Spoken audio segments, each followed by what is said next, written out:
では早速なんですけれども、ちょっとまず江戸時代の背景のお話をした方が分かりやすい部分がかなり多いので、ちょっとそこから始めさせていただきます。3つの都市の人口を比べたものです。でこちらまず左がパリ51万人、そして右がロンドン58万人、真ん中が江戸なんですが、なんと100万人ということで、江戸は当時世界最大の都市でございました。本当にもうぶっちぎりの世界1位でございます。けども江戸は一人暮らしの男性が多い町だったんですね。庶民も武士も男性が多かったんですけれども、庶民に関しては、徳川家康が江戸に幕府を開きますとか言ってからいろんなところで工事をしたんですけれども、その工事やっぱり力仕事なので日本全国から男性がたくさん移住をしてきました。武士という身分は違えど、共通点が1個ありまして、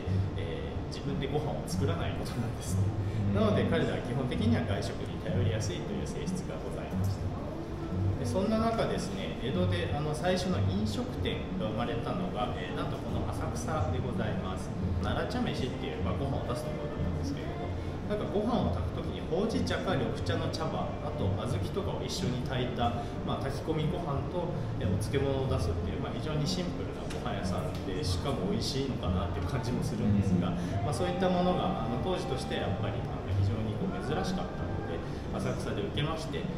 受けるとやっぱり真似する人が出てくる飲食店がポコポコポコと生まれ、そしてだんだん江戸中に広がっていったというようなことがございました。今の頃に起きました明暦の大火という大火災です。江戸時代の、江戸の町の半分以上が、亡くなってしまいまして、6万人が亡くなったと言われる世界の類を見た火災でございます。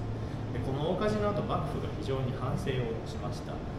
反省をしてやったのが、浅草を含むいろんなエリアにですね、広小路と呼ばれる幅の広い道を作りまして、物理的に遠ざけることで、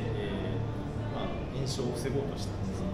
浅草にも出来上がりまして、雷門背にして右側ちょうど上の方向なんですが、ここに幅の広い広小路という道ができました。でここはやっぱり延焼を防ぐために幅広くしたので、お店建てちゃいけないんですが、屋台だったら出していいよって言われたんです。一時的なので。なので屋台やる人が非常に増えて、雷門の辺りは屋台がいっぱいになったそうですね。ところが、